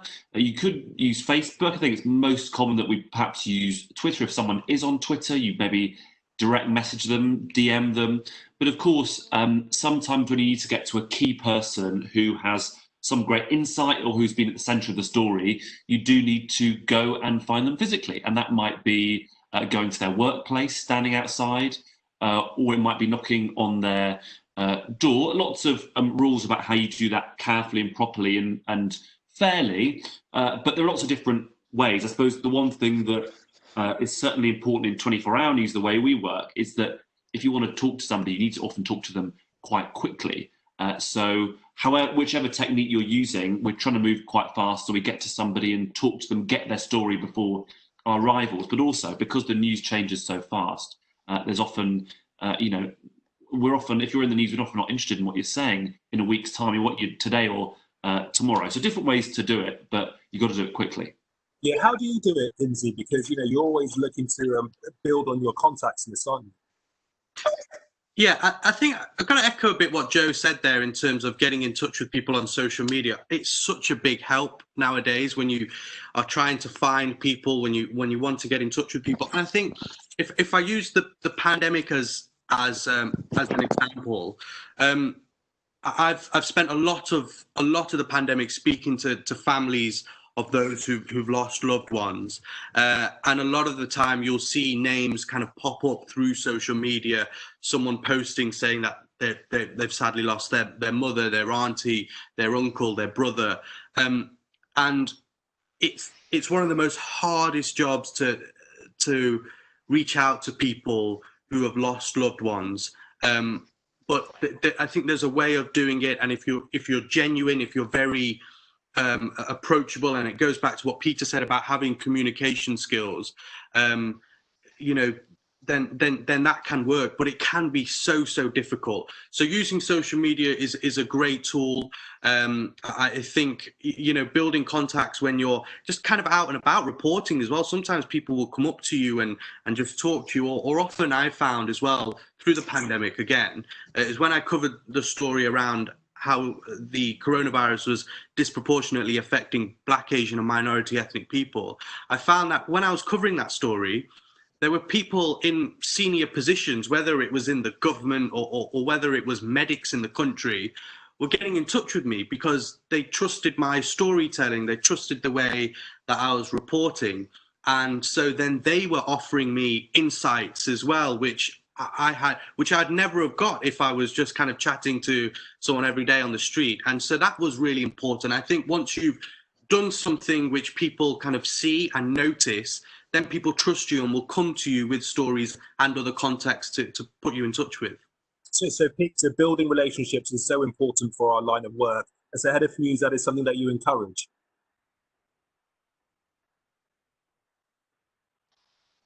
I think we might have just lost the sound with Peter. Kamal, I'm back now. There wasn't a connection or something, but I seem to be here now.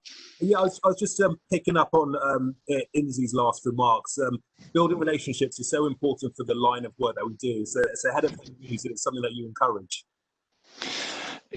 Yes, I mean, all of our specialist journalists have their own sets of contacts, whether that's in the world of science or economy or business or health or any of the other areas in which we have specialist journalists, and all of our news reporters are, in a more general sense, either on the London rota or people who work around the country. One of the ways in which they get news is by developing contacts so that they know what's going on. I mean, I always think news divides very roughly into three different sort of segments of a pie chart.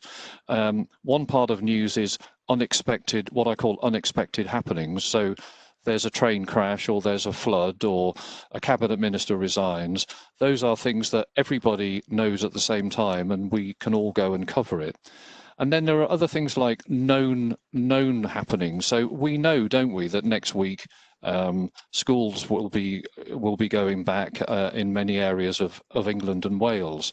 And we will want to cover that story when it happens. We'll want to know whether or not it works from a social distancing point of view, whether teachers are able to teach in the way that they want to, whether parents are concerned. And so we do what we call, we set up that story by getting in touch with contacts and asking if we can be in a school and asking if we can talk to parents. And that's another area where having contacts is important. But probably the most important part of it is the third part of my pie chart, which is original and exclusive journalism.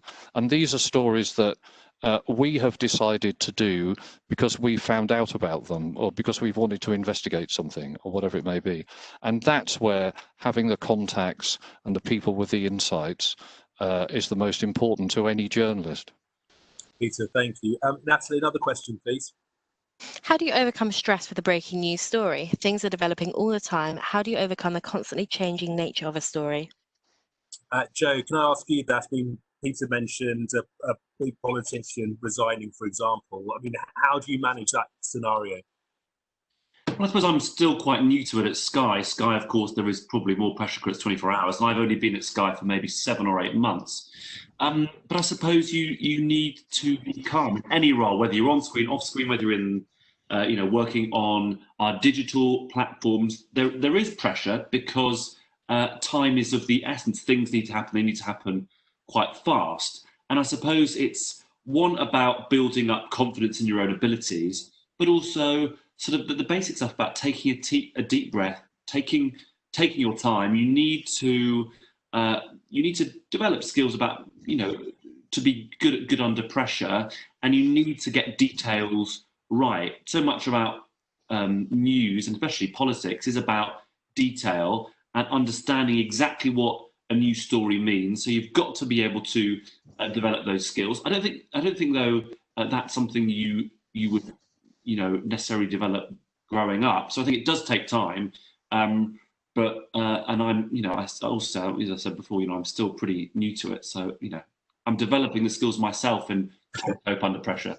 How do you manage it, Victoria? Because you're always working to tight deadlines and you're going through meetings and getting things getting things sorted with correspondence and senior elements of the team. Well, I think this is probably true of a lot of people, but I think I do my best work sometimes when I am under pressure. There's nothing like a bit of pressure to focus your mind, which probably some of you listening find when you're revising for your exams, that the closer they get, suddenly the more you can concentrate. And that's true at work as well. So it's actually, sometimes it's quite useful. The pressure and the speed of things just makes you amazingly efficient. And also, the good thing about working somewhere like Sky News, it's really big, and so all of your colleagues have amazing contacts, and that's one thing that I love about our workplace, is that everyone's very collegiate, they're very friendly and helpful. And so I might be working on a story that isn't particularly political but maybe overlaps somehow, and I might contact Joe, and if he's not working on that story himself, say, I really need to get in touch with this person, can you help me, or have you covered this story before, what should I bear in mind? And that's one of the great things about working somewhere big like this. Okay, Natalie, another question, please. We've got lots of questions coming in. This is good news, guys. What do you suggest to somebody who's starting out and looking to build a career in broadcasting? They need to gain experience, but coronavirus has limited many physical work experience and internship opportunities. Peter, would you be able to answer that? Well, in a way, I don't know how to answer the question on the problem of created by coronavirus, because it's incontrovertible that it's made life a lot harder for people. No question about it. In terms of what was the original question? Is it Gamal? What was that? Natalie, can you just remind us of the question? Yes, I can indeed. Looking at somebody who's looking to get into the industry, but at the moment, because of coronavirus, it's been impacted because the opportunities to do apprenticeships and internships have been limited. Yes, do you have any advice? Yeah, so I think that it perhaps goes back a little bit to something I said already, which is about maintaining your interest. I think Peter's sound has just dropped once again. Natalie, if you're still there, listen, can we have another question? Yeah, how do stories get assigned? Do you have to find your own topics, or does someone higher up give them to you? Try to analyze the news. I mean, rather than simply watch it, read it, and then ask yourself, why did they do that? Why was that story much more important than the other story? Maybe the person who put the bulletin together has not got it right. Maybe you'd be able to do it better yourself. So I think maintaining that interest is very important. But I can't really answer the question about how do you get an internship when it's blocked by coronavirus. I would only say that we have just taken on another new apprentice who I think is, if you like, the year following Aisha, who's been talking on this call, and she's still joining. But the good thing is that I think for the first. Okay, Peter's sound has just dropped out again. Aisha, if I could just pick up with you, I mean, what advice would you give to somebody who was looking to start an apprenticeship at somewhere like Sky News? Because of the limited opportunities, I'd say don't panic if there aren't as many opportunities available at the minute. There always will be down the line later. But keep up your practice as well. I've got quite a few friends who've started blogging or started their own podcast during the lockdown, and there's plenty to talk about at the minute as well. So keep going with your own personal ventures too, because that will really be beneficial when things kind of kick up again, and having that to show that actually you have been productive during this period and keeping that up. Yeah, they certainly will. Okay, Natalie, could we have that question again, please?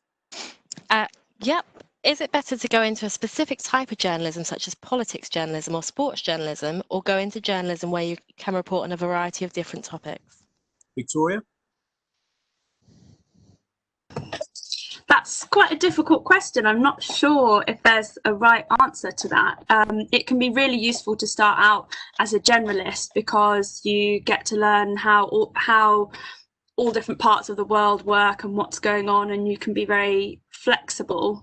Having said that, it's great to have an area where you are the go-to person for something. If a story happens that's related to what you're interested in or what your expertise is, you're the person that everyone turns to and says, tell us what the story is.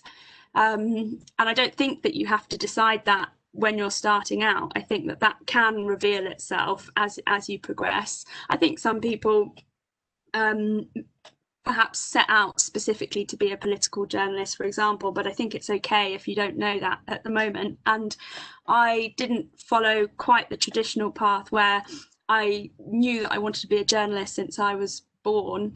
I did some other things first, and although that has made it a little bit harder, more when I did decide to get into journalism, actually that background in other industries has been really helpful. For a while I was covering arts and entertainment, and so having worked in music for a couple of years in London, that ended up being really useful. But now I'm moving around, so I did a year in arts, about a year in science, and now I work on foreign news, so you can shift and change about as well. Yeah, what are your thoughts on that? Because, as she said, you haven't always been a political correspondent, have you? No, and I think it is quite difficult in any organisation, especially when you're starting out as a journalist, to be too specific. I think you need, as Victoria said, to generally be across a lot of news. I certainly started out answering phones, booking guests on a radio station, pressing buttons in the studio, escorting guests in and out. It's sort of quite sort of general tasks, and doing a bit of entertainment. We had to be across the sport as well. I was always interested in politics, so it's something I sort of kept my eye on. But I worked in Scotland covering politics, then in Manchester, and then in Newcastle, and then in Leeds covering Yorkshire. So for me, the politics was probably more important than the city and the location. So I had to travel around quite a bit before eventually reaching London and my current job. So I think if you start out generally, if you're really into football or you're really into entertainment or science, keep your eye on it. And then when you're in an organisation, then maybe you can push to be a bit more involved, or to shadow somebody, or to show and prove yourself in a particular area. But I think it's very difficult when you're starting out to be too specific. Yeah, I think it's fair to say we've all done our fair share of travelling, haven't we? Natalie, another question, please. How do stories get assigned? Do you have to find your own topics, or does someone higher up give them to you? Well, for the person that is higher up, how do stories get assigned, Peter? Well, I think that in terms of there's quite a sort of tapestry of how people get assigned to stories. So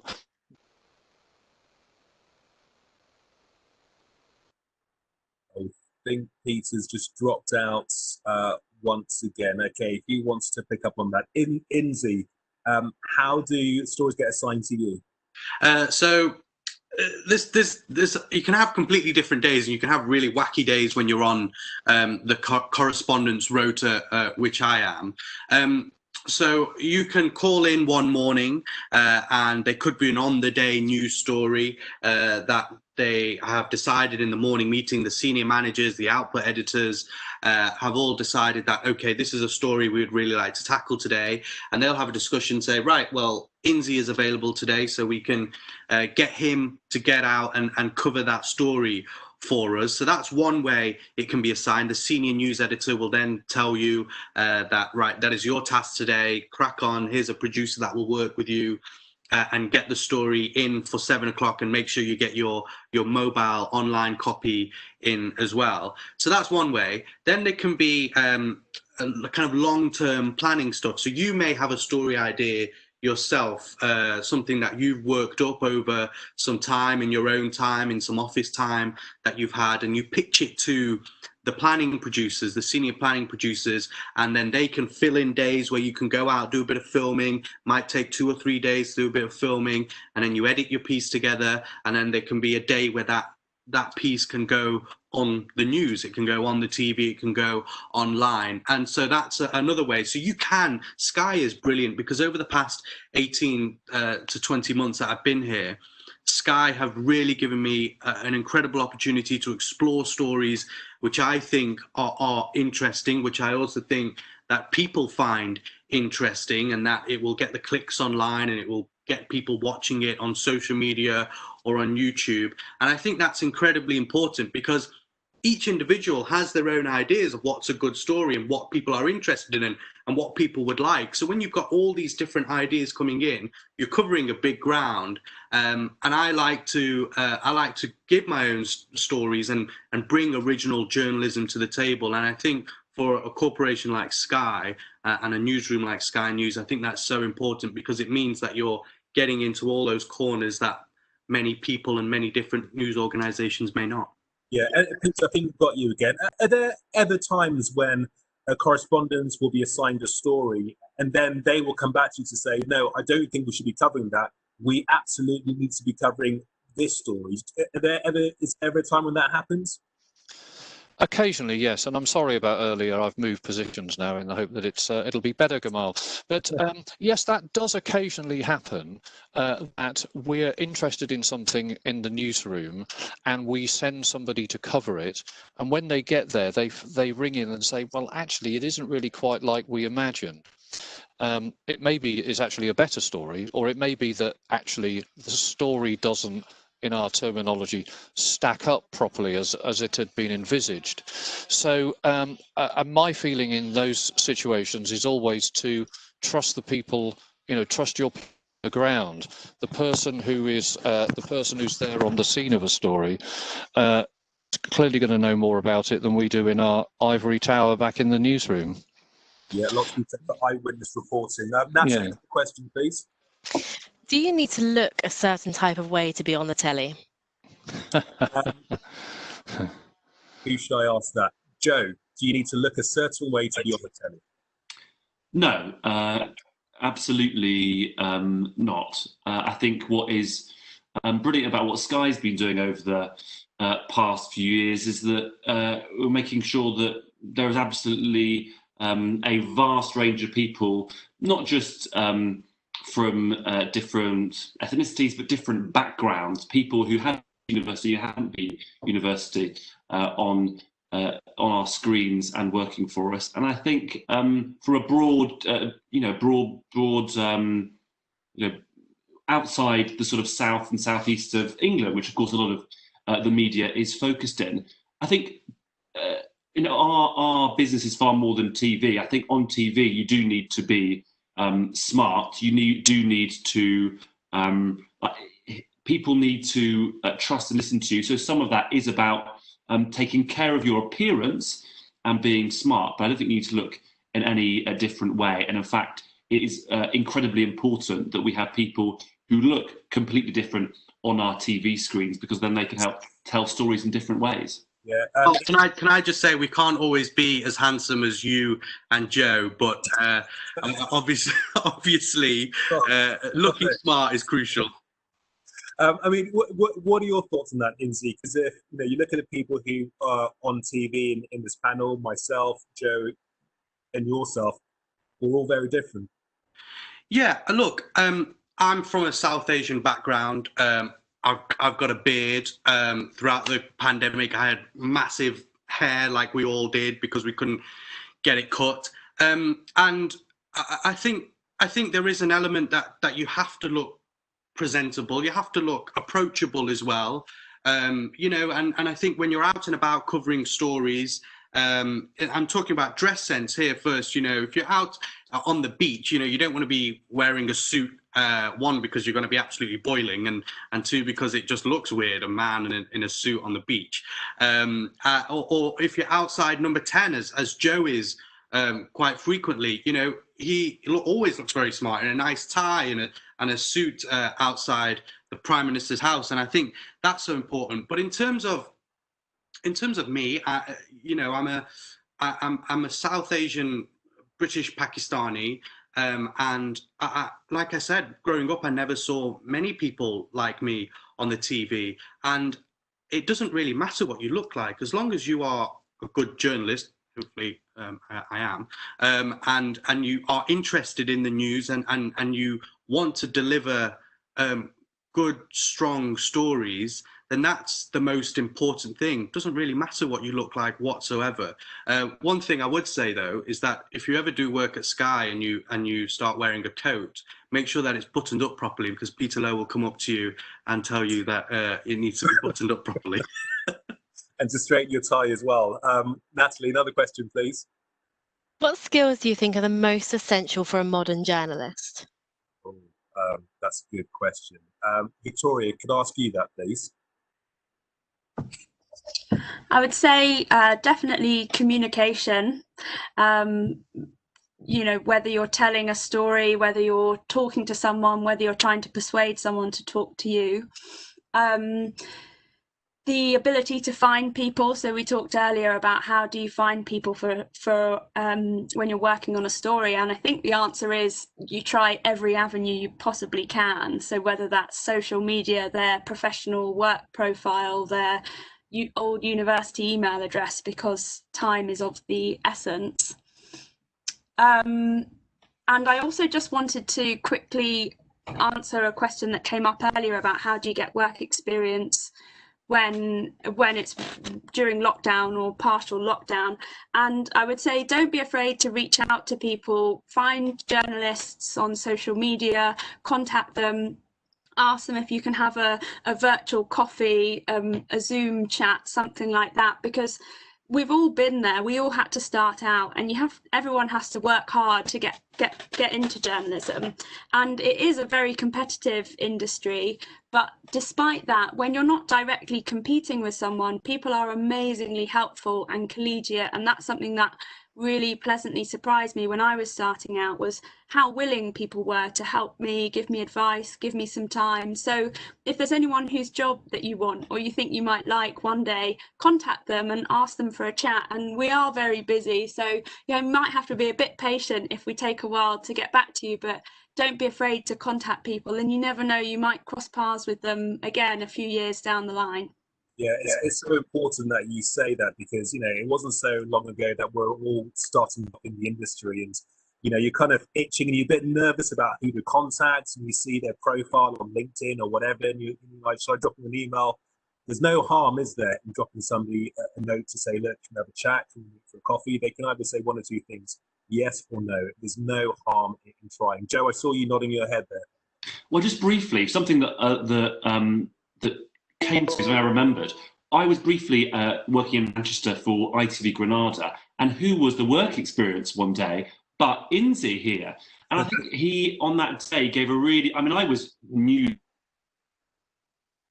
but I was covering politics for them, and he was a really good example about when you're at when you're doing work experience, make an impression, because it was a day where there was some story about UKIP, a sort of right-wing pro-Brexit party, and we needed someone to go out and do an interview with a politician. And we were in Manchester, and this was in Liverpool, and I couldn't go out for some reason. We didn't have many resources. And what is quite rare is we sent the work experience person out to interview the politician, and that was Inzi. And Inzi came back with this interview with so many news lines, so many new interesting clips and comments from this politician. And I was thinking, what? Like, he has done this interview probably better than a lot of the journalists in this news, including myself. Exactly. I was thinking, like, who is he? Who is he? Gosh. But I also, I mean, maybe didn't mention this to him, but I said to the boss that I was like, this guy is really, really good. He's come back with this amazing interview where this politician has been encouraged carefully to say some pretty interesting things. And that was just him on a few days of work experience. So you can make an impact, and he certainly did. And it does underline how often it's about being at the right place at the right time. Natalie, another question, please. Yeah, lots of people are wondering if there are any courses that you can recommend, short or long term, that people can study to give them a head start in a journalism career. Oh, Peter, could I ask you that? Because there are a number of courses out there. We also spoke earlier on about, you know, there are undergraduate courses, there are postgraduate diplomas, there's NCTJ courses. I mean, what would your advice be? What would your recommendation be? Yeah, I mean, actually, I'm not the best person to ask about the differences between lots of different colleges, because that could have changed since I was sort of really close to that. But but there are 3 or 4 different ways. There are definitely courses that you can do which don't involve a 3-year degree or a 1-year postgraduate, which are run by the NCTJ, the National Council for Training of Journalists, and they will, if you contact them, they will have a whole host of information about things that you can do. I know that some of those courses are also done in conjunction with the Press Association, which I think also has its own training scheme, but I'd have to check the facts on that. In terms of courses at universities, I think that my advice would be that it's not necessarily the case that you have to do a 3-year broadcast journalism degree, because although they're mostly very good at places like Nottingham Trent and others, the one thing it doesn't do is actually it teaches you the rudiment, the how to run a newsroom, how to be a reporter, how to write, and all the rest of it. But actually, doing a degree in philosophy or history or politics, in some ways, is just as good. But then you have to make a decision about whether you do a postgraduate course in the actual nitty-gritty of journalism. We've had quite a long association in the past with City in London. I guess that's partly due to proximity, but it's also to do with the fact that it's always turned out very, very good students.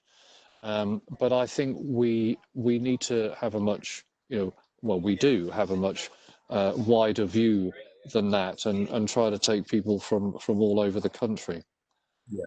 I mean, I myself did my postgraduate degree at City University. It's broadcast journalism. It was accredited by the BJTC, so the Broadcast Journalism Training Council. There are also lots of bursary schemes available, so it's something that I'd really recommend you guys to all have a look at. There are out there. You've just got to go and hunt them down, find them, and apply for them, because they're a really good way of getting the foot in the door. Natalie, another question, please. Yeah, there's such a huge and diverse team within the newsroom. How do you manage to keep everybody motivated and happy, especially during a difficult story? Aisha, how are you kept motivated and happy? What have you learned in your time at Sky? So that's a hard question, because as soon as I started here, lockdown kind of kicked off and I had to self-isolate. So I was at home for about 5 months, but I guess that's a good example of how I kept motivated during lockdown. And I think it was a project that I was working on. So it was, we had about 6 people in Leeds, all living on the same road, making diaries for us. And it was kind of, we started with complete strangers, and it's that motivation to get them to open up to us, to really chart and document their true experiences of lockdown. And as the project went on and on, I developed more skills kind of doing just that. Kind of, there were legal challenges that came up. How do you keep that many people interested and filming for you for that amount of time? So that motivation to get them to open up and provide their true experiences was something that really helped me keep going over lockdown period. Victoria, what about you? How have you remained motivated? Because all of us have felt the pinch of lockdown. Yeah, it's difficult and it's different, but I think it's just useful to remember that it's difficult and different for everyone. And the good thing about working in news is that nothing is the same for very long, and you're always trying to keep on top of latest developments, different stories, follow up an idea you had. So I think, cheesy as it sounds, I love my job, and that really helps. And also the constant time pressure can make you very productive. I've got to echo what Victoria said. I love my job and I love news and I love telling stories. So, there are so many stories out there, and I just want to be able to tell as many as I possibly can. So you just constantly keep digging, and you constantly want to get on air telling those stories. So I think that's one key thing of being motivated. But also, I think it's important to say as well, competitors. We've got competitors in this industry, and you see people from other organizations doing stories, and you think, oh, actually that's quite a good story, or that's quite a good angle, and it kind of motivates you to want to be able to do something for your organization, and to make sure that, you know, people are clicking on the website of your organization, of Sky, and people are watching Sky News and are getting their news from us. And I think that also plays a key role as well, because, you know, I could bring in one story which could bring in, you know, a dozen new people who've never watched Sky News before, and then they start exploring all the other things that we've got to offer, and then they stick with us, and that's quite a nice feeling if you know that that's going on as well. Okay, another question, please, Natalie.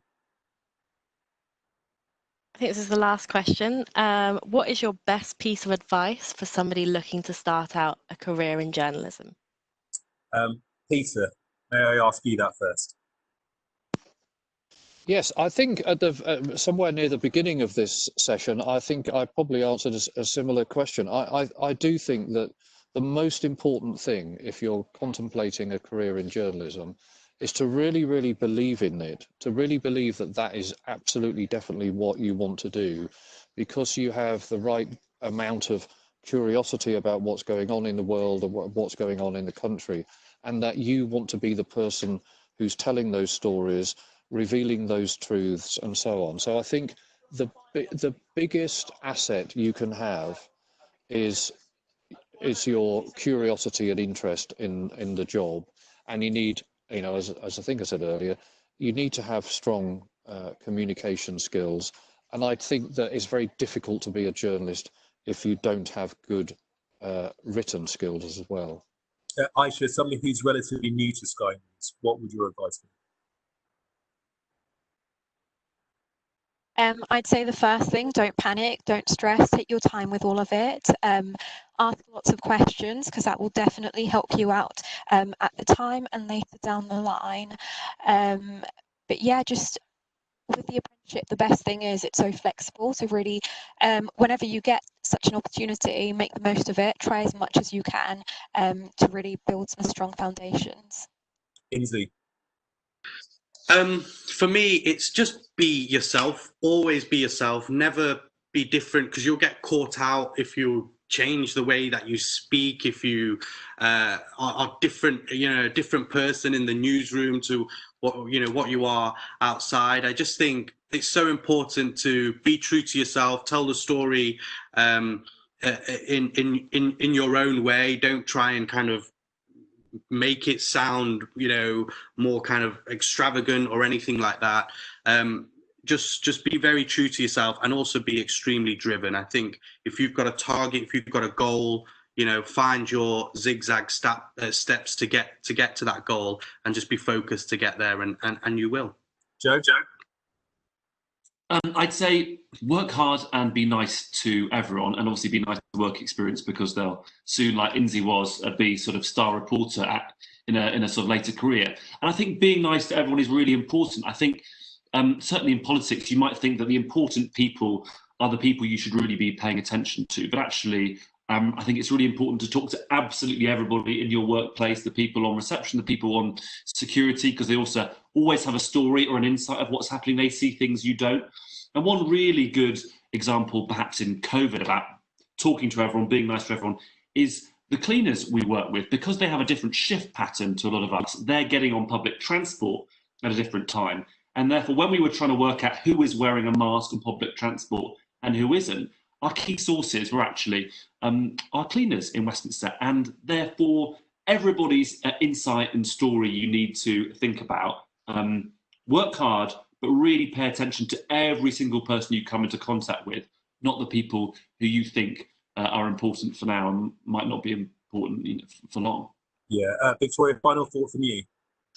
I would say be tenacious, be persistent, be stubborn, whether that is when you're first starting out and you're trying to get your foot in the door anywhere, or whether that's with a story. I think that's a key trait for a journalist, is because it can be difficult, there can be obstacles, it's competitive, and you just have to keep going. And it can be it's a fast-paced and competitive industry, but there's lots of jobs out there and lots of different kinds of jobs within journalism, and just keep going. It can be difficult when you start, but we've all been there. people are understanding, there's lots of opportunities. Just keep going, and once you start to get a bit of momentum, it gets easier and easier. And that trait is crucial, will be crucial throughout your journalism career. Don't let setbacks put you off. Keep going, keep trying to find that perfect case study, that story, that filming location. Okay, guys, Victoria, Aisha, Inslee, Joe, and Peter Lowe. Guys, thank you so much for showing us, giving us a glimpse of what you do, and joining us this morning and coming into the afternoon here on our Sky News virtual tour. Look, good to see you. See you all again soon. And that is it. Thank you for joining us on our Sky News virtual tour. I really do hope you've learned a little bit about our business, how it works, the different departments, the different elements. I mean, my final thought would be that it's a great place to work. It's exciting, it's diverse, it comes with lots of energy, and it's really time consuming. And yes, you know, in the early stages, you will work unsociable hours, you'll work Christmases and birthdays and all that kind of thing.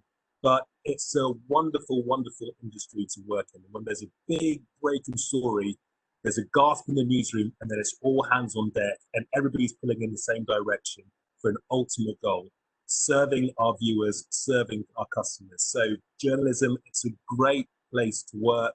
And as I say, there are loads of ways of getting into the industry. There's no hard and fast rule.